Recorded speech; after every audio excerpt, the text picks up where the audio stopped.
Okay, let's dive right into this explainer. Today, we're going to trace the shockingly direct evolution of how human behavior is managed.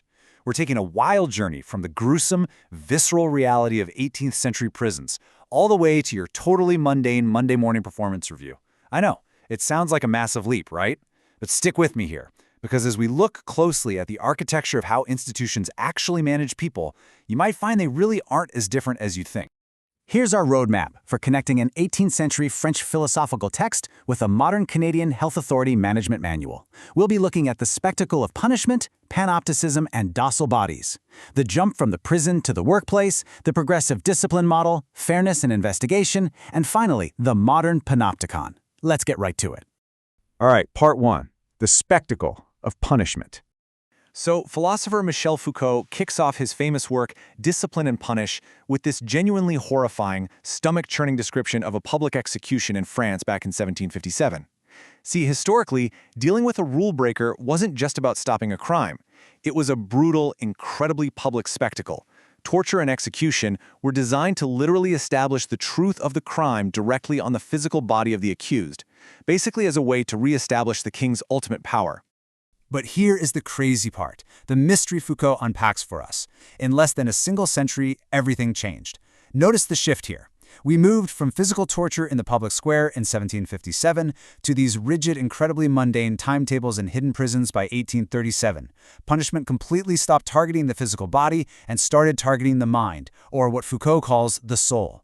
It was no longer about a single criminal act. It became all about evaluating motives, judging abnormality, and creating a whole new class of individuals known as delinquents.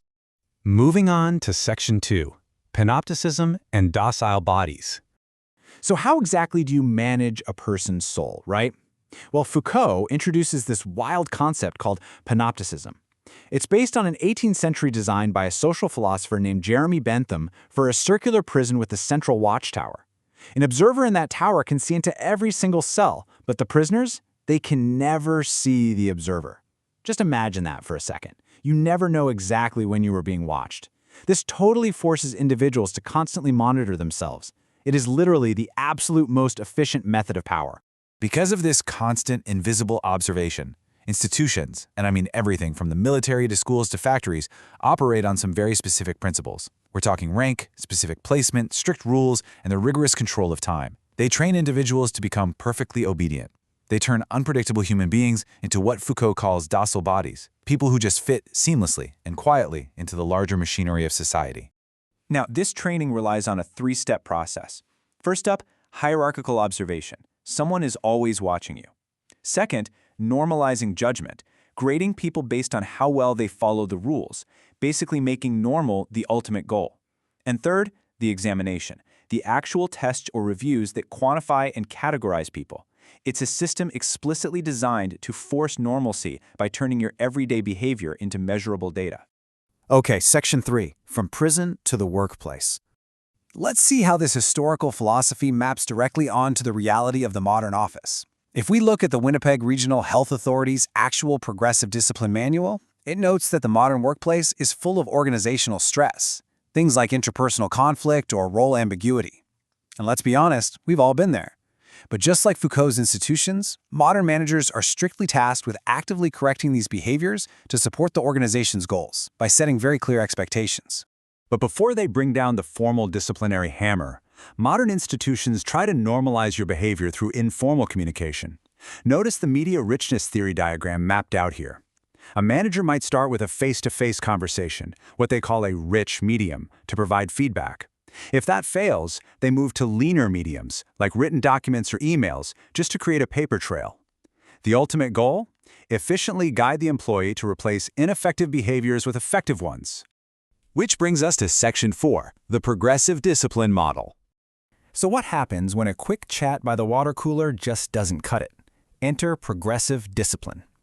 Interestingly enough, the HR manual defines this not as a penalty, but as a defensible, consistent process used to correct inappropriate performance. Much like Foucault's concept of moving away from the public spectacle of the scaffold towards quiet rehabilitation, modern discipline is explicitly designed to assist employees in improving rather than just outright punishing them. But for this to actually hold up, to be legally defensible, managers can't just wing it. They have to follow strict rules. It absolutely must be legitimate and delivered in good faith. Managers need substantial proof, not just office gossip.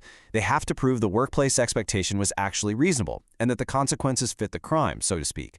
Plus, they are required to consider a whole host of mitigating factors before ever taking action. All right, Section 5, Fairness and Investigation. To establish those facts legitimately, management has to ask some really direct, hard-hitting questions. Did it happen? Meaning, is there actually substantial proof? Is the person culpable? Meaning, did they actually do it, and should they have reasonably known better? Make no mistake, you guys, this systematic questioning is the exact modern equivalent of Foucault's examination. To keep things perfectly fair, the WRHA mandates a highly structured investigative process. You got to advise the employee, invite a union rep or HR, and prep your questions in advance. We all know that sinking feeling in your stomach when you're called into one of these meetings, right? That's because it is a highly choreographed ritual. The focus of this meeting is strictly on fact-finding, figuring out exactly what happened, not on laying blame right then and there. And that brings us to a massive concept: equality versus equity. Treating employees fairly doesn't always mean treating them identically. If you consider mitigating factors, like whether they were provoked or how long they've worked there, true fairness actually requires equity. Two employees who break the exact same rule might need to be treated completely differently to ensure the discipline is actually just and effective. Finally, Section 6, the modern panopticon? Let's put this all together when we literally place Foucault's 18th century theories right next to this 21st century HR manual. The parallels are just wild. Foucault's hierarchical observation looks an awful lot like modern management oversight and documentation. But most importantly, his concept of normalizing judgment is virtually identical in function to modern progressive discipline. Both are systems explicitly designed to observe, quantify, and correct human behavior to fit an institution's goals. Which leaves us with a pretty provocative question to chew on. As you sit in your modern, well-lit office, getting regular constructive feedback and undergoing performance improvement plans, are these just highly evolved versions of Jeremy Bentham's panopticon? Is your workplace essentially a sophisticated machine, constantly observing and normalizing you into a docile body under the corporate gaze? It's a fascinating lens through which to view your next performance review. Thanks for joining me on this explainer, and keep questioning the structures around you.